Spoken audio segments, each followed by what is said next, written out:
Majelis Kehormatan Mahkamah Konstitusi, putusan nomor 04-MKMK-L-03-2024. Demi kehormatan, keluhuran martabat, serta perilaku Hakim Konstitusi berdasarkan ketuhanan yang Maha Esa, Majelis Kehormatan Mahkamah Konstitusi atau Majelis Kehormatan yang dibentuk berdasarkan keputusan Ketua Mahkamah Konstitusi nomor 1 tahun 2024 tentang pembentukan dan keanggotaan Majelis Kehormatan Mahkamah Konstitusi bertanggal 2 Januari 2024 telah memeriksa, mengadili dan memutus laporan dugaan pelanggaran kode etik dan perilaku Hakim Konstitusi dengan uraian sebagai berikut.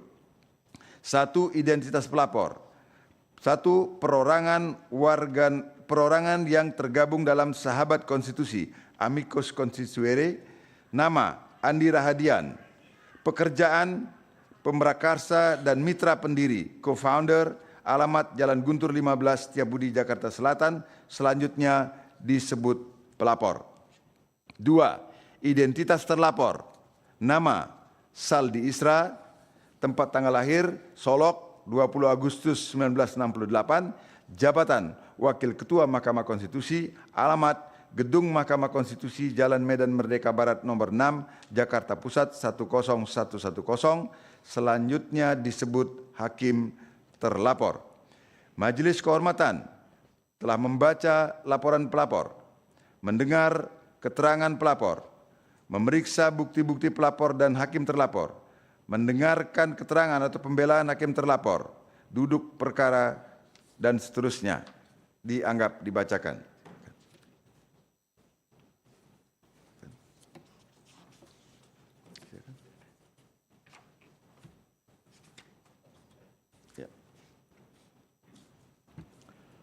Lima, pertimbangan hukum dan etika. 5.1, menimbang bahwa sebelum mempertimbangkan pokok-pokok laporan, Majelis Kehormatan terlebih dahulu akan menguraikan mengenai kewenangan Majelis Kehormatan dan kedudukan hukum pelapor sebagai berikut. Kewenangan Majelis Kehormatan menimbang bahwa sebelum Majelis Kehormatan mempertimbangkan mengenai dugaan adanya pelanggaran kode etik dan perilaku Hakim Konstitusi, Majelis Kehormatan perlu untuk terlebih dahulu menguraikan mengenai ruang lingkup kewenangan yang dimiliki dalam kaitannya dengan laporan akuo. Undang-Undang Nomor 7 Tahun 2020 tentang perubahan ketiga atas Undang-Undang Nomor 24 Tahun 2003 tentang Mahkamah Konstitusi, selanjutnya disebut dengan Undang-Undang Nomor 7 Tahun 2020, Pasal 27A ayat 2 menyatakan, untuk menegakkan kode etik dan pedoman perilaku Hakim Konstitusi dibentuk Majelis Kehormatan Konstitusi. Kemudian Undang-Undang 48 Tahun 2009 tentang kekuasaan kehakiman atau Undang-Undang 48 2009 khususnya pada pasal 4 ayat 1 dan ayat 2 menyatakan pengawasan Hakim Konstitusi dilakukan oleh Majelis Kehormatan Hakim Konstitusi. Pengawasan sebagaimana dimaksud pada ayat 1 diatur dengan undang-undang. Susunan sistematika keberadaan ketentuan akuo berada pada bab 6 Undang-Undang Nomor 48 Tahun 2009. Bagian terdiri dari 6 pasal, pasal 39 sampai dengan pasal 44. Hanya ada satu pasal pada bagian tersebut yang mengatur mengenai pengawasan terhadap Hakim Konstitusi, yaitu pasal 44 Undang-Undang 48 Tahun 2009. Sementara selebihnya adalah pengaturan mengenai pengawasan di lingkungan Mahkamah Agung.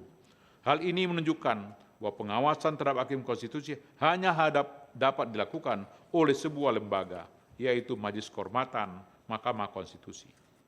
Pengaturan lebih lanjut mengenai pelaksanaan fungsi pengawasan terhadap Hakim Konstitusi diatur dalam Undang-Undang 7 2020. Sementara itu definisi mengenai Majelis Kehormatan Mahkamah Konstitusi dijelaskan dalam pasal 1 angka 4 Undang-Undang 8 Tahun 2011 tentang perubahan atas Undang-Undang 24 Tahun 2003 tentang Mahkamah Konstitusi, Undang-Undang 8 2011.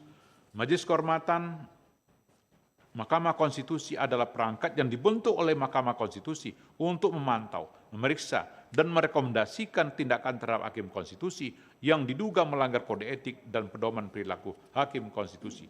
Dengan demikian, fungsi pengawasan terhadap hakim konstitusi sebagaimana diatur dalam Undang-Undang 48 2009 diuraikan pada Undang-Undang 8 2011 dan Undang-Undang 7 2020 serta PMK nomor 1 tahun 2003 berupa kegiatan pemantauan, pemeriksaan, dan pemberian rekomendasi mengenai bentuk tindakan yang harus dilakukan terhadap hakim konstitusi yang dilakukan atau yang melakukan pelanggaran kode etik. Majelis Kehormatan dalam menjalankan kewenangannya didasarkan pada dua hal, yaitu laporan dan atau temuan VD pasal 11 PMK 1 2023. Yang disebut laporan adalah surat laporan dugaan yang dilakukan oleh pelapor kepada Majelis Kehormatan mengenai dugaan pelanggaran kode etik dan pedoman perilaku hakim konstitusi yang dilakukan oleh hakim terlapor, PD pasal 12 ayat 1 PMK 1 2003. Sementara yang disebut temuan adalah dugaan adanya pelanggaran terhadap ketentuan kode etik dan pedoman perilaku hakim konstitusi yang diperoleh melalui pemberitaan media massa, baik cetak maupun elektronik dan atau masyarakat luas, PD pasal 13 ayat 1 PMK 1 2023.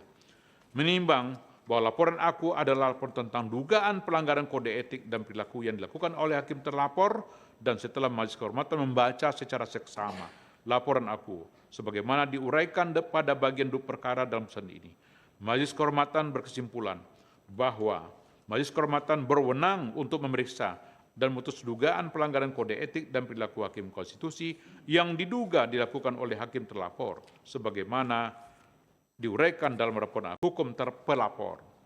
5.3. Menimbang bahwa berdasarkan pasal 1 angka 8, junto pasal 15 ayat 1 PMK 1 2023, yang dapat mengajukan laporan adalah perseorangan, kelompok orang, lembaga, dan atau organisasi yang mempunyai kepentingan langsung dengan substansi yang dilaporkan. Majelis Kehormatan berpendapat bahwa kepentingan langsung dimaksud dalam pasal 1 angka 8 junto pasal 15 ayat 1 PMK 1 2023 adalah kepentingan yang langsung terganggu dan atau tercederai oleh pelanggaran terhadap kode etik dan perilaku hakim konstitusi yang diduga dilakukan oleh hakim konstitusi. Kepentingan dimaksud adalah kepentingan yang untuk menjaga atau memelihara kepercayaan publik terhadap Mahkamah Konstitusi dalam melaksanakan kewenangan konstitusionalnya secara efektif. Kepentingan demikian ada atau dimiliki oleh setiap pihak yang dalam kehidupan ketatanegaraan terpengaruh oleh pelaksanaan kewenangan-kewenangan konstitusional Mahkamah Konstitusi, antara lain warga negara Indonesia, baik perseorangan maupun kelompok, lembaga, atau organisasi. Bahwa pelapor dalam registrasi nomor 04-MK-L-03-03-2024 merupakan perorangan warga negara Indonesia yang tergabung dalam sahabat konstitusi, amicus constituere, dan berprofesi sebagai advokat. Oleh karena itu, pelapor memiliki kedudukan hukum untuk mengajukan laporan aku. 5.4. Menimbang bahwa oleh karena Majelis Kehormatan berwenang untuk memeriksa dan memutus laporan aku dan pelapor memiliki kedudukan hukum untuk mengajukan laporan, selanjutnya Majelis Kehormatan akan mempertimbangkan pokok laporan pelapor. Pertimbangan Majelis Kehormatan dalam pokok laporan. 5.5. Menimbang bahwa setelah memeriksa secara seksama laporan dan keterangan pelapor serta alat bukti sebagaimana telah diuraikan pada bagian duduk perkara, terdapat dua hal yang oleh Majelis Kehormatan dipandang relevan untuk dipertimbangkan, yaitu: 1. Apakah benar terdapat pelanggaran kode etik dan perilaku hakim konstitusi yang dilakukan oleh hakim terlapor dalam penyampaian pendapat berbeda dissenting opinion pada perkara nomor 90/PUU/221/2023. Dan 2. Apakah benar terdapat afiliasi hakim terlapor pada salah satu partai politik peserta pemilu PDI Perjuangan sehingga diduga merupakan pelanggaran kode etik dan perilaku hakim konstitusi yang dilakukan oleh hakim terlapor. 5.6. Menimbang bahwa sebelum Majelis Kehormatan mempertimbangkan lebih lanjut berkenaan dengan dalil-dalil pelapor, penting bagi Majelis Kehormatan untuk mempertimbangkan sebagai berikut. 5.6.1. bahwa oleh karena pentingnya keberadaan kode etik dan perilaku hakim konstitusi atau Sabta Karsa Utama, sebagaimana halnya dengan kode etik dan perilaku hakim pada umumnya yang berlaku secara universal, maka sebelum mempertimbangkan kedua hal sebagaimana diuraikan pada paragraf 5.5 di atas, Majelis Kehormatan memandang perlu untuk menjelaskan relevansi bahkan keniscayaan dari keberadaannya dalam kaitan dengan keberadaan kode etik dan perilaku hakim konstitusi.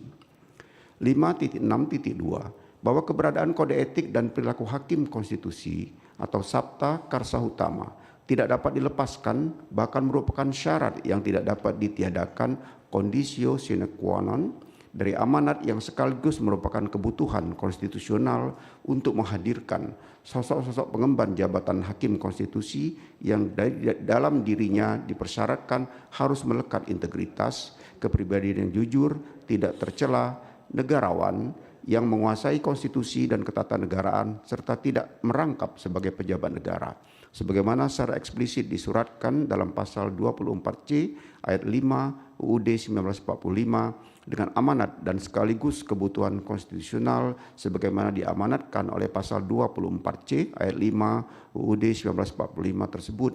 Maka dalam diri seorang hakim konstitusi yang dituntut oleh konstitusi atau Undang-Undang Dasar 1945 bukanlah semata-mata kepakarannya dalam bidang konstitusi dan ketatanegaraan, melainkan juga kepribadian, sikap, dan perilaku etis dalam mengemban jabatan yang dipercayakan kepadanya. Dalam konteks itu pula, seharusnya titik tolak pemahaman diletakkan dalam menjawab pertanyaan mengapa seleksi terhadap hakim konstitusi dilakukan dengan melibatkan 3 organ konstitusi, yaitu DPR, Presiden, dan Mahkamah Agung, yang dalam gagasan negara modern merepresentasikan pemegang 3 kekuasaan utama dalam negara. 5.6.3 bahwa beratnya persyaratan dilekatkan pada sosok pengemban jabatan hakim konstitusi sebagaimana diuraikan dalam pertimbangan pada subparagraf 5.6.2 di atas secara rasional merupakan tuntutan kebutuhan yang tak terhindarkan karena hakim konstitusi adalah pilar utama sekaligus ruh Mahkamah Konstitusi. Sementara Mahkamah Konstitusi tiada lain adalah pengawal konstitusi dan sekaligus penafsir konstitusi yang penafsirannya dalam kurung dituangkan atau tercemin dalam putusan-putusannya, mengikat seluruh warga negara dan penyelenggara negara. Sebagai pengawal dan penafsir konstitusi, Undang-Undang Dasar 1945, Mahkamah Konstitusi diberi kewenangan besar untuk mengadili dan memutus pada tingkat pertama dan terakhir yang putusannya bersifat final menguji undang-undang terhadap undang-undang dasar, memutus sengketa kewenangan lembaga negara yang kewenangannya diberikan oleh Undang-Undang Dasar, memutus pembubaran partai politik, serta memutus perselisihan tentang hasil pemilihan umum pasal 24C ayat 1 UUD 1945. Selain itu, Mahkamah Konstitusi juga diwajibkan memberikan putusan atas pendapat DPR mengenai dugaan pelanggaran oleh Presiden dan atau Wakil Presiden menurut Undang-Undang Dasar pasal 24C ayat 2 UUD 1945. Fungsi mengawal dan menafsirkan konstitusi itu hanya akan berjalan dengan baik manakala Mahkamah Konstitusi mendapatkan kepercayaan penuh rakyat. Sementara itu, kepercayaan penuh rakyat hanya akan didapat manakala sosok-sosok yang memegang jabatan hakim konstitusi bukan hanya benar-benar mumpuni dalam penguasaan konstitusi dan ketatanegaraan, melainkan juga benar-benar sikap dan perilakunya menunjukkan ketaatan terhadap kode etik dan perilaku hakim konstitusi atau Sabta Karsa Utama. Bukan hanya tak kalah memeriksa dan memutus perkara, melainkan juga dalam kehidupan sehari-harinya di tengah-tengah masyarakat. 5.6.4 bahwa mengingat penting dan mendasarnya makna keberadaan kode etik dan pedoman perilaku hakim konstitusi atau Sabta Karsa Utama sebagaimana diuraikan dalam pertimbangan pada subparagraf 5.6.2 dan 5.6.3 di atas, tidaklah berlebihan jika dikatakan bahwa kode etik dan perilaku hakim konstitusi atau Sabta Karsa Utama secara esensial adalah ibarat konstitusi etik bagi hakim konstitusi. Sebagai konstitusi etik, sebagaimana layaknya konstitusi, ia memiliki kedudukan mendasar dan fundamental bagi hakim konstitusi. Bukan sekedar pajangan formalitas yang nirmakna dan esensi Karena itu sabta kuasa utama harus benar-benar menginternal atau mendarah daging ke dalam kepribadian setiap hakim konstitusi. Sebab tanpa internalisasi demikian dapat dipastikan hakim konstitusi tidak akan berhasil meraih kepercayaan dan dukungan masyarakat yang merupakan kebutuhan mutlak bagi pentaatan dan efektivitas putusan-putusan Mahkamah Konstitusi. Manakala kepercayaan dan dukungan masyarakat tidak berhasil diraih, secara esensial hakim konstitusi sesungguhnya telah gagal memerankan dirinya sebagai pilar utama dan ruh Mahkamah Konstitusi. Apabila kegagalan demikian berlanjut tanpa ada upaya serius untuk menanggulanginya, di antaranya terutama namun bukan satu-satunya, melainkan tindakan penegakan etik dan perilaku oleh lembaga atau perangkat yang diberi wewenang untuk itu, sebagaimana yang saat ini berada di tangan Majelis Kehormatan. Menurut penalaran yang wajar, fungsi Mahkamah Konstitusi sebagai pengawal dan penafsir konstitusi tidak akan berjalan sebagaimana yang diharapkan oleh logika desain ketatanegaraan menurut Undang-Undang Dasar 1945. 5.7 menimbang bahwa setelah mempertimbangkan substansi mendasar berkenaan dengan keberadaan kode etik dan perilaku hakim konstitusi serta keniscayaan kehadiran Majelis Kehormatan dalam konteks itu sebagaimana diuraikan pada paragraf 5.6 di atas. Selanjutnya Majelis Kehormatan akan mempertimbangkan kedua hal yang diduga mengandung isu pelanggaran kode etik dan perilaku hakim konstitusi sebagaimana diuraikan pada paragraf 5.5. 5.8 menimbang bahwa berkenaan dengan dalil pelapor yang pada pokoknya mendalilkan terdapat pelanggaran kode etik dan perilaku hakim konstitusi yang dilakukan oleh hakim terlapor dalam penyampaian pendapat berbeda dissenting opinion pada perkara nomor 90/PUU 221/2023. Majelis Kehormatan mempertimbangkan sebagai berikut. 5.8.1 bahwa isu hukum dari laporan pelapor berkenaan dengan pendapat hukum atau dissenting opinion hakim terlapor dalam putusan nomor 90/PUU/221/2023 yang diduga melanggar kode etik dan perilaku hakim konstitusi. Persoalan dimaksud telah cukup dipertimbangkan dalam pertimbangan hukum Majelis Kehormatan nomor 3/MKMK/L/11/2023 paragraf 7.16.1 sebagai berikut, dianggap dibacakan 1, 2, 3.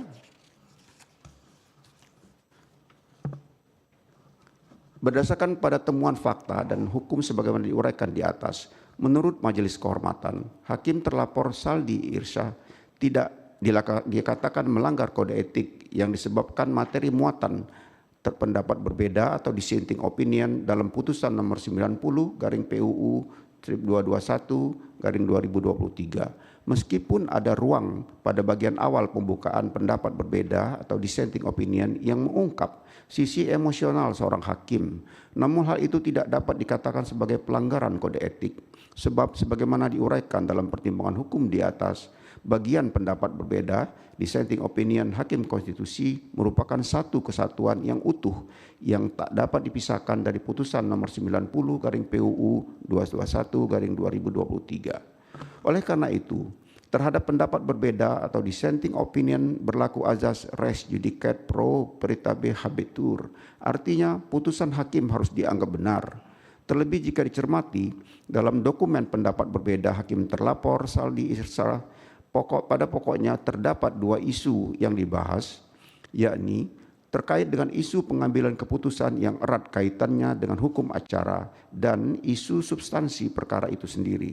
Memang seyogyanya pendapat berbeda membahas kontra argumentasi hukum dan substansi perkara yang termuat pada bagian pertimbangan hukum putusan, sehingga terlihat jelas perbedaan ide gagasan dipersoalkan. Namun jika hakim ingin membahas dari sudut pandang berbeda yang tidak terkait dengan pokok perkara seperti membahas dari perspektif prosedural yang berkaitan dengan hukum acara, hal itu pun tidak bermasalah. Sebab pada hakikatnya pendapat berbeda atau dissenting opinion seorang hakim merupakan wujud independensi persoalan personal dan bagian dari kemerdekaan kekuasaan kehakiman. Dengan demikian, dalil para pelapor terkait isu ini tidak beralasan menurut hukum dan harus dikesampingkan. 5.8.2 bahwa dengan demikian pertimbangan hukum dan etika berkaitan dengan isu pendapat berbeda atau dissenting opinion hakim terlapor dalam putusan Majelis Kehormatan nomor 3/MK/11/2023 paragraf 7.16.1 mutatis mutandis berlaku pula dalam putusan Majelis Kehormatan Akuo yang dengan demikian berarti telah ternyata bahwa pendapat berbeda atau dissenting opinion yang disampaikan oleh hakim terlapor dalam putusan Mahkamah Konstitusi nomor 90/PUU/21/2023 bukanlah merupakan pelanggaran kode etik dan perilaku hakim konstitusi sebagaimana didalilkan oleh pelapor. 5.9 menimbang bahwa berkenaan dengan dalil pelapor yang pada pokoknya menyatakan terdapat afiliasi hakim terlapor pada salah satu partai politik peserta pemilu dalam kurung PDI Perjuangan sehingga diduga merupakan pelanggaran kode etik dan perilaku hakim konstitusi yang dilakukan oleh hakim terlapor, Majelis Kehormatan mempertimbangkan sebagai berikut. 5.9.1 setelah Majelis Kehormatan membaca dan memeriksa secara seksama permohonan pelapor beserta bukti-bukti yang diajukan oleh pelapor, Majelis Kehormatan menilai bahwa dalil pelapor tersebut tidaklah memiliki dasar yang kuat karena dalil pelapor hanya didasarkan pemberitaan media online yang memberitakan kemungkinan hakim terlapor sebagai calon wakil presiden, mendampingi calon presiden Ganjar Pranowo. Dalam hal ini, pelapor hanya mengutip pemberitaan yang memuat pernyataan Ketua DPP PDI Perjuangan Provinsi Sumatera Barat yang menyebut hakim terlapor sebagai salah satu putra daerah yang patut dipertimbangkan. Vide media online news.com pemilu_ID_Puan Saldi Isra hingga Menteri-Menteri Basuki didorong PDIP sumber jadi Wapres. Di luar bukti pemberitaan media online tersebut, pelapor sama sekali tidak menyertakan bukti lain untuk lebih menguatkan dalilnya. Terlebih, hakim terlapor dalam keterangannya yang disampaikan dalam persidangan Majelis Kehormatan membantah adanya komunikasi atau kesepakatan dengan PDI Perjuangan terkait wacana pencalonannya sebagai calon wakil presiden. Hakim terlapor menegaskan bahwa tidak pernah ada pertemuan atau pembicaraan yang membahas hal tersebut. Hakim terlapor menegaskan bahwa selama menjadi hakim konstitusi, dirinya berusaha untuk menghindari hal-hal yang dapat menimbulkan penafsiran atau dugaan bahwa hakim terlapor mengejar popularitas. Hal tersebut diantaranya dicontohkan oleh penolakan hakim terlapor yang dinominasikan sebagai penerima penghargaan Tokoh Minang Nasional Penegak Konstitusi Berintegritas dalam acara peringatan Hari Ulang Tahun ke-17 Padang TV. 5.9.2 bahwa dengan demikian dalil-dalil yang diajukan oleh pelapor tidak cukup kuat untuk membuktikan afiliasi hakim terlapor dengan PDI Perjuangan terkait isu pencalonan hakim terlapor sebagai wakil presiden. Selain itu, keterangan dari hakim terlapor yang membantah dalil pelapor tersebut menjadi pertimbangan penting dalam menilai kebenaran dalil pelapor Akuo, sehingga Majelis Kehormatan tidak menemukan cukup bukti untuk menyatakan adanya pelanggaran kode etik dan perilaku hakim konstitusi sebagaimana yang didalilkan oleh pelapor. 5.10 menimbang bahwa berdasarkan keseluruhan pertimbangan hukum dan etika di atas, telah ternyata tidak terdapat pelanggaran kode etik dan perilaku hakim konstitusi atau sabta karsa utama yang dilakukan oleh hakim terlapor sebagaimana dilalilkan oleh pelapor. Dengan demikian, hakim terlapor tidak terbukti melanggar sabta karsa utama. 5.11 menimbang terhadap hal-hal lain dan selebihnya, terutama dalil-dalil yang secara implisit meminta Majelis Kehormatan mengoreksi putusan-putusan Majelis Kehormatan sebelumnya, sehingga Majelis Kehormatan saat ini seakan-akan diminta untuk menjadi Majelis Kehormatan Mahkamah Konstitusi banding. Terhadap putusan Majelis Kehormatan tersebut tidak dipertimbangkan. Lebih lanjut, karena selain tidak ada relevansinya, Majelis Kehormatan saat ini tidak memiliki kewenangan demikian. Kesimpulan, menimbang bahwa berdasarkan uraian duduk perkara, fakta-fakta yang terungkap dalam rapat dan sidang pemeriksaan, serta pertimbangan hukum dan etika di atas, dapat disimpulkan bahwa telah ternyata tidak terdapat pelanggaran kode etik dan perilaku hakim konstitusi in casu prinsip integritas, prinsip kesetaraan, serta prinsip kesopanan dan kepantasan dalam sabta karsa utama yang dilakukan oleh hakim terlapor sebagaimana didalilkan oleh pelapor. Amar putusan mengingat Undang-Undang Nomor 24 Tahun 2003 tentang Mahkamah Konstitusi yang telah diubah terakhir dengan Undang-Undang Nomor 7 Tahun 2020 tentang perubahan ketiga atas Undang-Undang Nomor 24 Tahun 2003 tentang Mahkamah Konstitusi dan Peraturan Mahkamah Konstitusi Nomor 1 Tahun 2023 tentang Majelis Kehormatan Mahkamah Konstitusi menyatakan 1. Hakim terlapor tidak terbukti melakukan pelanggaran terhadap kode etik dan perilaku hakim konstitusi sepanjang terkait dengan penyampaian pendapat berbeda dissenting opinion dari hakim terlapor dalam putusan Mahkamah Konstitusi nomor 90 PUU 21 Romawi tahun 2023. 2. Hakim terlapor tidak terbukti melakukan pelanggaran kode etik dan perilaku hakim konstitusi sepanjang terkait dugaan hakim terlapor berafiliasi dengan salah satu partai politik peserta pemilu yaitu PDI Perjuangan.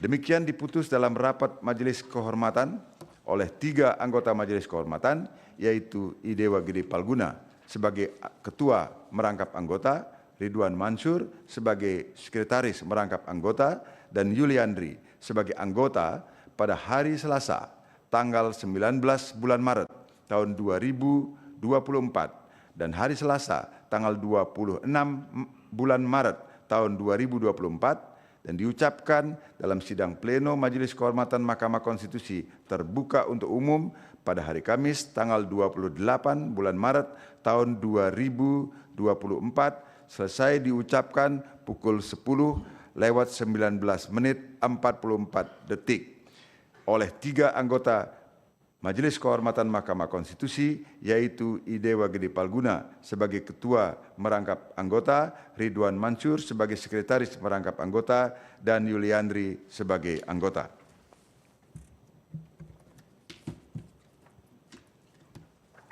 Yang terakhir, Majelis Kehormatan Mahkamah Konstitusi Putusan nomor 01-L-M-K-M-K-03-2024, nomor 02-MK-M-K-L-03-2024, nomor 05-MK-M-K-L-03-2024, demi kehormatan, keluhuran martabat, serta perilaku hakim konstitusi, berdasarkan ketuhanan yang Maha Esa, Majelis Kehormatan Mahkamah Konstitusi, Majelis Kehormatan yang dibentuk berdasarkan keputusan Ketua Mahkamah Konstitusi nomor 1 tahun 2024. Jelajahi cara baru mendapatkan informasi. Download Metro TV Extend sekarang.